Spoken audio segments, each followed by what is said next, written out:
pagi dan salam sejahtera untuk kita bersama. Baik, di sini saya akan mengenalkan kepada kalian terkait hal yang harus kalian tahu dan pertama kali harus kalian identifikasi. Tidak mungkin kalian akan melakukan teknik pengendalian jika kalian tidak mengetahui gejala dan tanda terkait penyakit tanaman kopi. Nggak mungkin, karena beda gejala yang disebabkan atau yang ditimbulkan oleh hama berbeda dengan yang ditimbulkan oleh penyakit.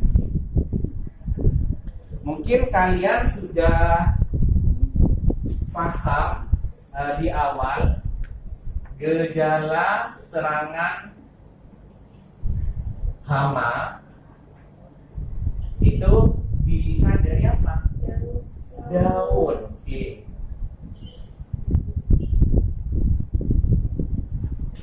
Daun dari tanaman kopi. Yang terserang adalah bekas, tandanya terdapat bekas gigitan. Benar? Gigitan oleh serangga. Seperti ini kan? Kadang ada gejala yang ada di tengah daun. Ada yang di ujung daun. Tetapi dari bekas gigitan serangga atau serangga melakukan aktivitas metabolisme sebenarnya. Dia itu sebenarnya seperti kita makhluk hidup. Dia butuh makan, butuh dicintai juga. Sama dengan kita. Tetapi kita yang menganggapnya bahwa dia adalah agen pengganggu yang disebut dengan yang namanya hama. Jadi kembali kepada pengertian kalian masing-masing. Karena kalian membudidayakan, artinya kalian memiliki proses dari awal pemilihan bibit, awal pemilihan klon yang unggul, katakan klon tanaman kopi yang unggul, kemudian proses pembibitan, proses pemilihan lahan, proses penanaman, proses pemeliharaan, sampai proses panen serta pasca panen. Nah, semua proses itu tidak lepas dari yang namanya UPT. Pasti ada. Karena kenapa? Relung kehidupan manusia itu diawali oleh relung kehidupan mikroorganisme, serangga dan mikroorganisme, contohnya penyakit. Itu ya. Jadi di setiap iklim, suhu, tempat, daerah pasti ada yang namanya serangga dan mikroorganisme. Saya belum ngomong hama dan penyakit. Pasti kalian menemukan. Pasti kalian pernah melihat percikan dari air setetes saja itu sudah berjuta-juta mikroorganisme yang ada. Bahkan di daerah kalian saat ini yang kalian hirup keluar dan dikeluarkan oleh hidung dan mulut kalian, di oksigen kita sudah ada yang namanya mikroorganisme dan sudah kalian kendalikan dengan cara preventif, yaitu memakai masker. Kenapa? Virus banyak. Jadi nantinya yang namanya penyakit tanaman, yang pertama terdapatnya apa? Virus. Yang kedua bakteri. Yang ketiga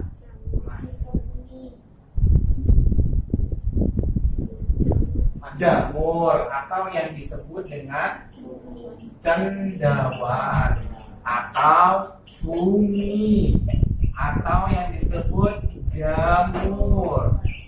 Dan yang keempat adalah kuman. Tidak salah. Kuman itu masuk ke dari ketiga adalah nematoda.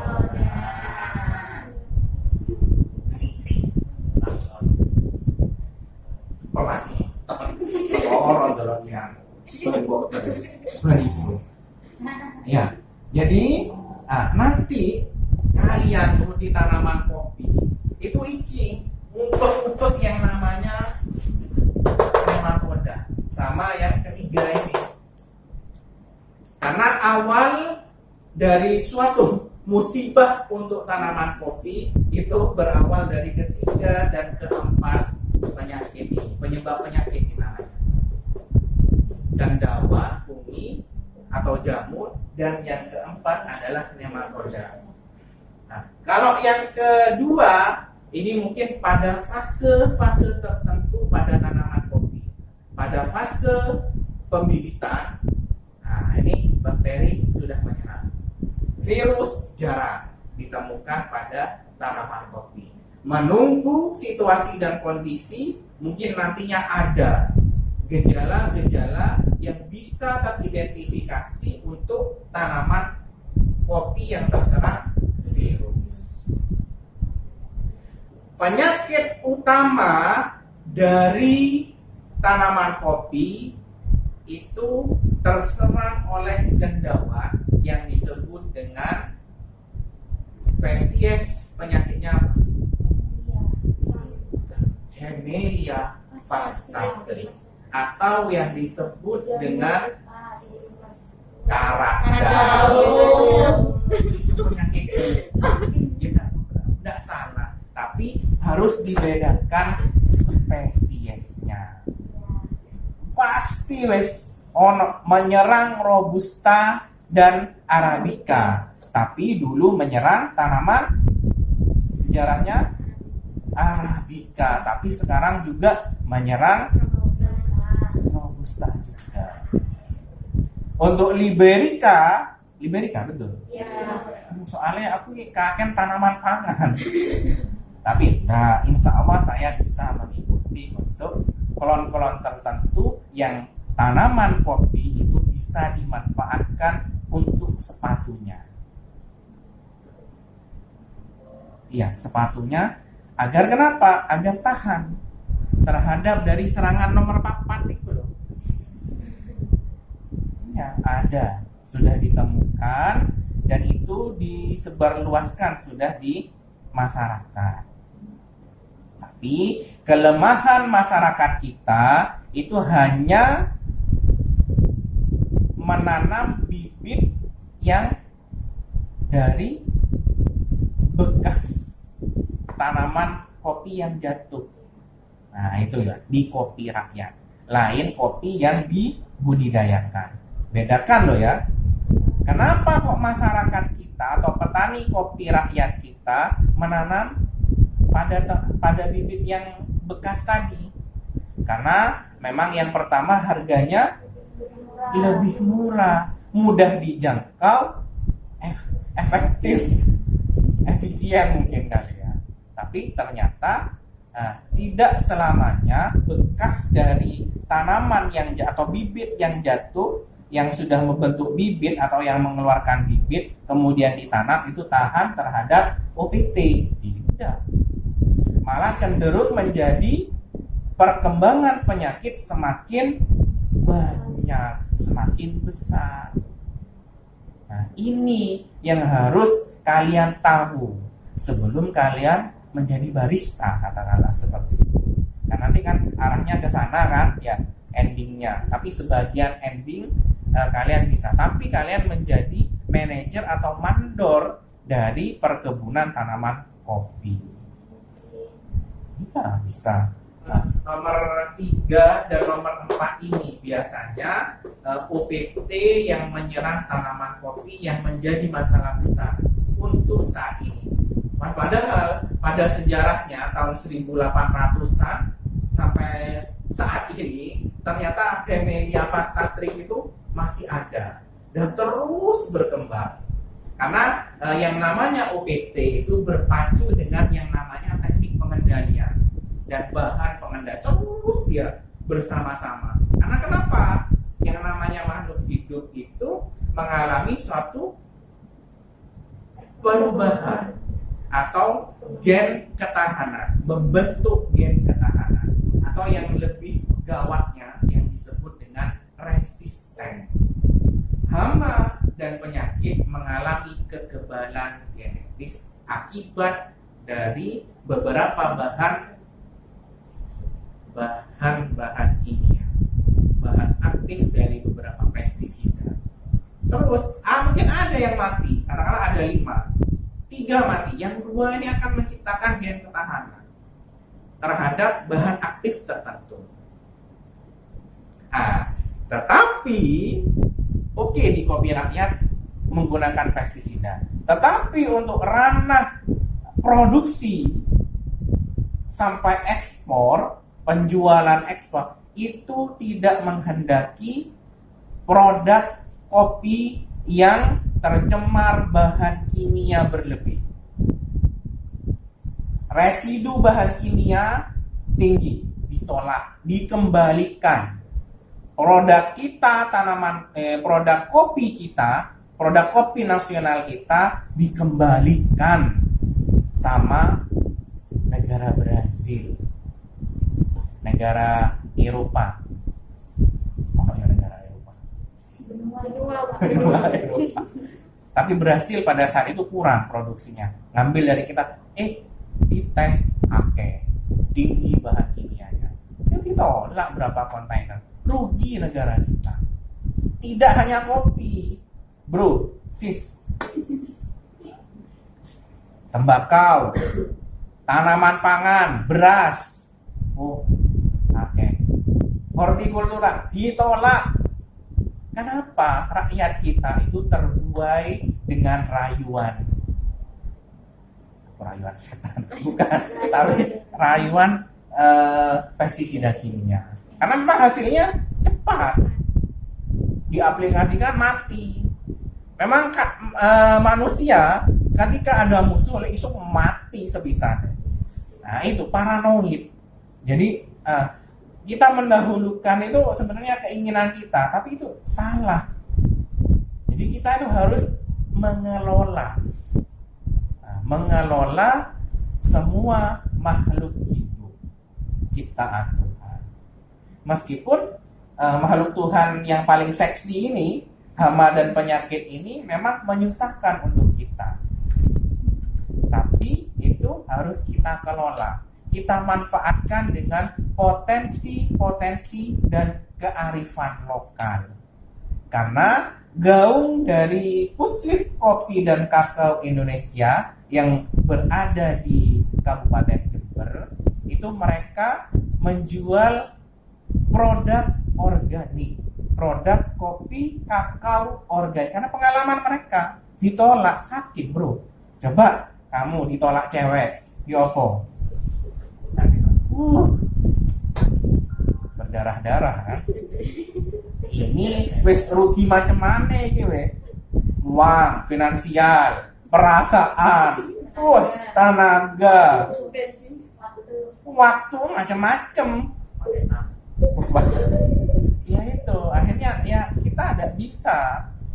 Nah, itu sebabnya lembaga-lembaga kredibel, lembaga-lembaga pemerintah seperti lembaga penelitian, para akademisi itu harus melihat dan membuat produk kopi kita itu harus masuk ke kancah internasional.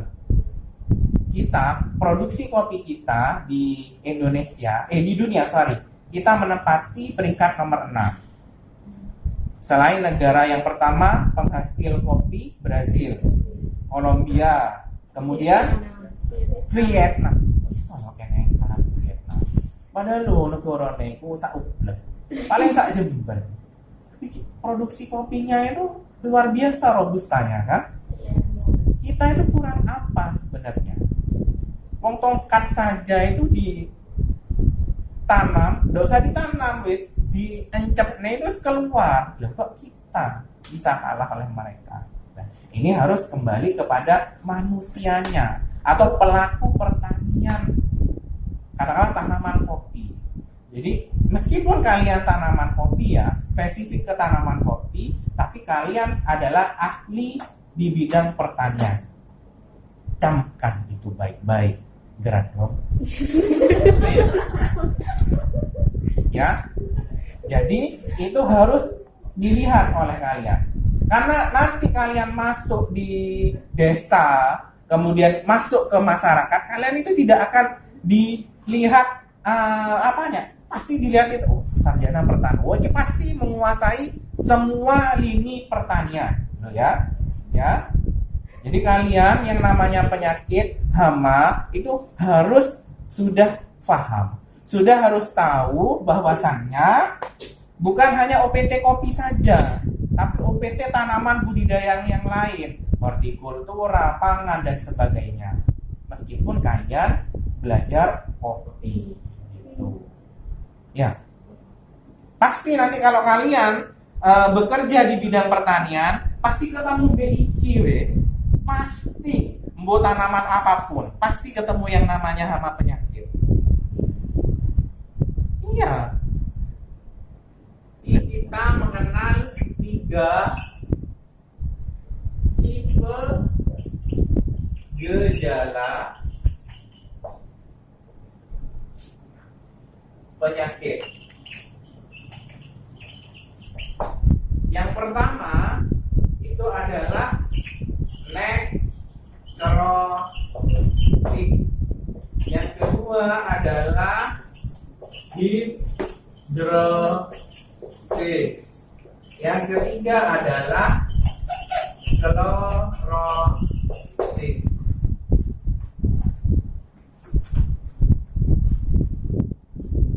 Apa itu nekrotik? Matinya sel atau pembuluh pada organ tertentu pada tumbuhan akibat serangan penyakit. Jadi matinya sel itu bisa berasal dari daun, katakanlah daun itu menjadi layu.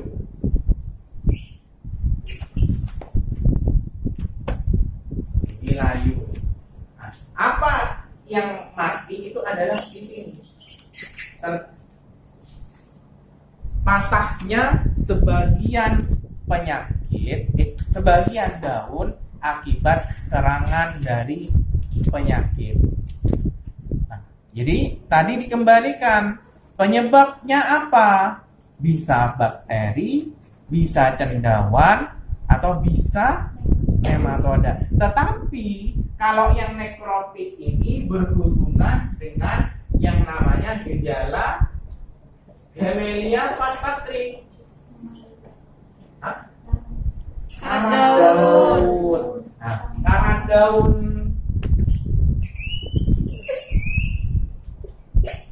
Nah, karena daun itu kan adanya bercak-bercak bercincin berwarna kuning, hampir sama dengan Cercospora covea, yang memang spesiesnya itu adalah yang ditemukan pada tanaman kopi. Nah, ini yang disebut dengan gejala nekrotik atau matinya sebagian sel yang berasal dari daun, bisa batang. Kalau batang itu mungkin katakanlah layu. Nah, ini gejalanya yang diserang oleh penyakit. Ini yang disebut dengan gejala nekrotik. Jadi nekrotik itu bisa hilangnya turgor atau yang disebut dengan layu. Jadi ini, nah ini luka alami ya. Saya buat di sini. Tapi kalau layu ini kan seperti ini, hilangnya turgor atau sel batang atau sel yang menyebabkan tanaman itu keras, hilangnya sel turgor dari beberapa tanaman. Itu ya, jadi akhirnya layu. Ini ya, mati. Nah, itu contoh. Kemudian karena faktor abiotis.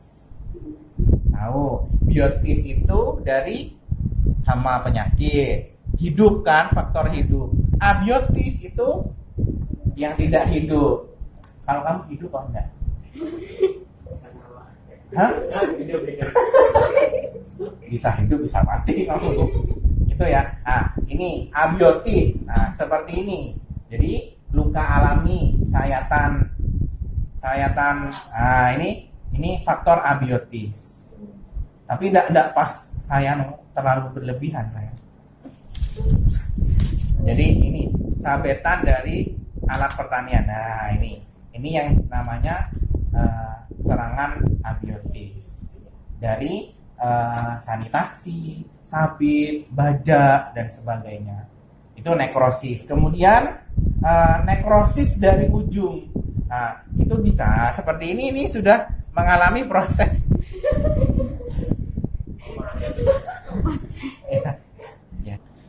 Kemudian adalah hipoplastik.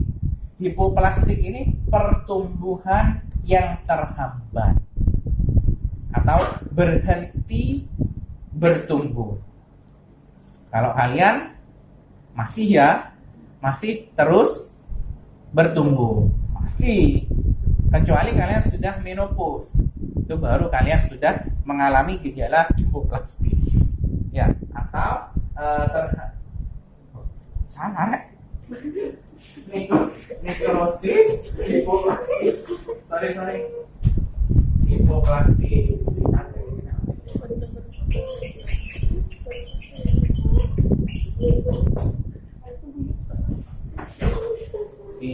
Gak fokus ya soalnya. Dari kamu soalnya membuat saya. Ya, jadi gitu. Kemudian ini hiperplastik, sorry.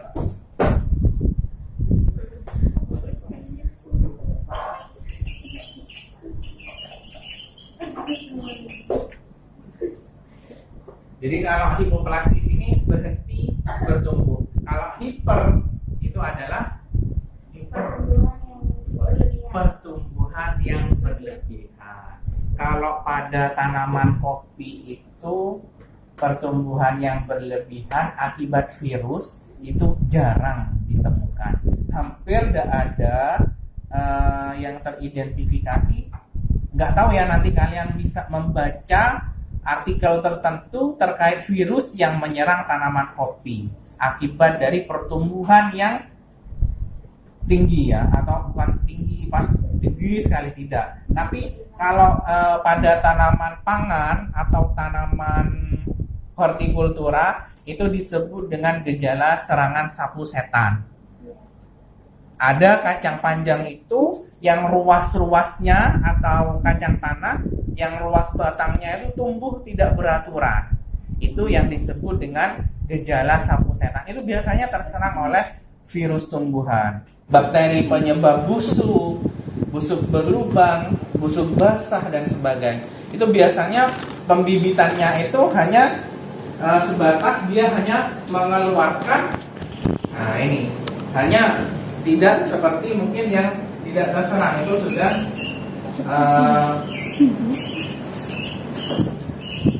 sudah beberapa helaian daun yang tumbuh. Itu normalnya untuk umur 21 hari. Tetapi kalau yang mengalami hipoplastik itu biasanya kerdil. Dan di sini itu biasanya terdapat gejala penyakit busuk yang disebabkan oleh gejala bakteri. Nah, itu biasanya paling banyak itu. Namun senyapang memang tanaman kopi ini menghasilkan pada fase-fase generatif atau menghasilkan buah, proses pembungaan, bunga kemudian jadi buah, itu biasanya banyak penyakit yang menyerang tanah, bisa kelembapan yang tinggi. Itu kalau kelembapan itu biasanya hubungannya dengan proses abiotis. Ya. Jadi suhu, iklim itu gejala dari proses abiotik. Kalau yang biotik itu biasanya cenderung kepada hama dan penyakit. Jadi seperti itu ya. Itu adalah bagaimana nantinya kita mengidentifikasi di lapangan. Nanti kalian di lapangan, karena kita judulnya itu mengidentifikasi penyakit tanaman kopi di lapang, di sebelahnya lab pengolahan, kalian per orang nanti mendata sekaligus melakukan teknik pengendalian secara mekanis. Tahu pengendalian mekanis? Yaitu kalian melakukan pengendalian dengan pencabutan. Bukan pencabutan tanaman lo ya. Tanaman kopi sama dicabut tidak kuat kan? Ya, kalian mencabut atau mengambil tanaman yang terserang oleh penyakit. Ada karat daun, ada bercak bercincin Cercospora, ada Phytophthora. Usahakan kalian menemukan contoh-contoh jikalau ada bercak, kemudian karat daun, kemudian busuk, entah busuk pada buah bunga. Kalian sekaligus nantinya membuat atau langsung mengaplikasikan teknik pengendalian secara mekanis. Kalian ambil saja, kemudian kalian bawa di kantong plastik, sekaligus kalian menyisir nanti. Jadi nanti elok di bagian utara, karena belum mengenal mbaknya selatan. Nanti dewa mabuk bukan. Nanti di tengah itu masnya, ya. Namamu siapa? Oh, yoga. Peace yoga. Jadi ya, gitu ya. Nanti kalian sampai kalian menemukan spesies atau penyakit-penyakit yang saya maksudkan tadi. Tetapi nanti khusus gejala serangan dari proses nekrotik, hipoplastik, hiperplastik nanti saya akan jelaskan di perkuliahan. Macamnya bagaimana apa? Karena ada yang membedakan antara tanaman yang kekurangan unsur hara dengan yang disebabkan oleh penyakit. Hampir sama. Dan jangan sampai terkecoh. Ya. Jadi kalau yang unsur hara atau defisiensi unsur hara itu di daun kopinya atau di ranting kopinya itu menguning keseluruhan. Ini hampir sama dengan penyakit yang ditimbulkan oleh nematoda parasitik tanaman, Pratylenchus covea dan hetero dengan Melodogin incognita. Macam-macam, seksi dia. Biasanya ada di perut kalian. Cacing kecil, tidak bisa dilihat dengan mata telanjang, butuh bantuan mikroskop.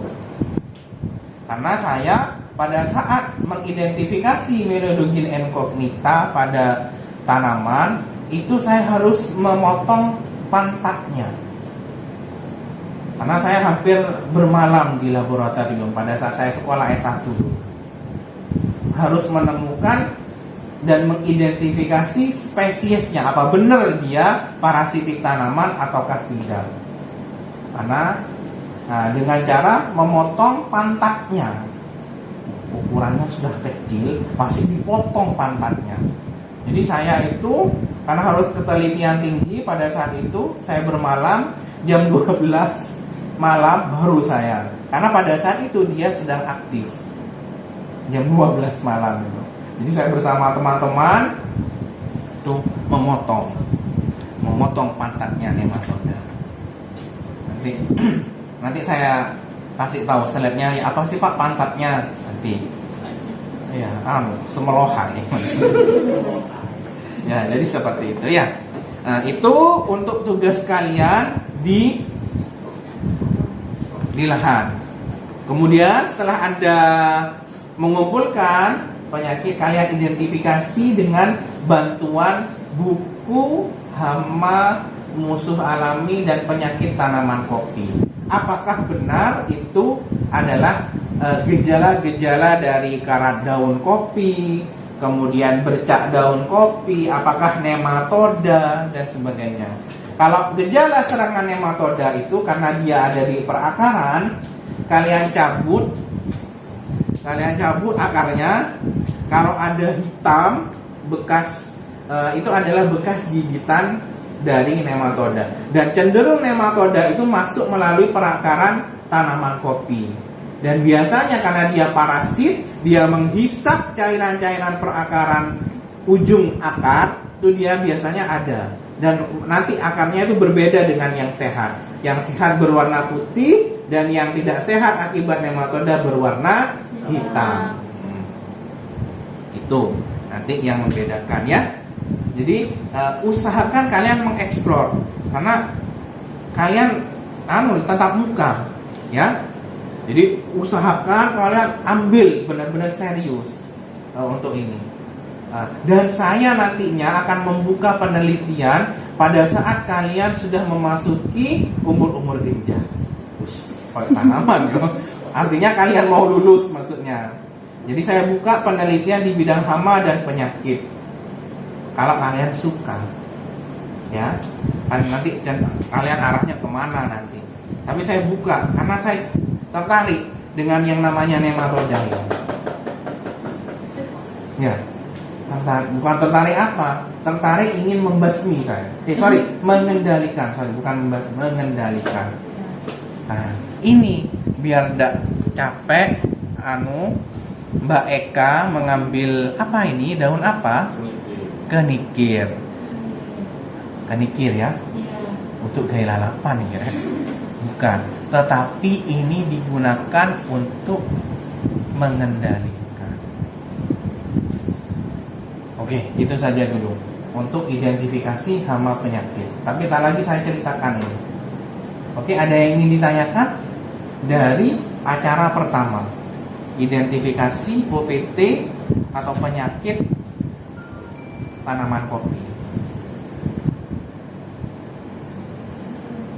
Jelas? Jelas ya?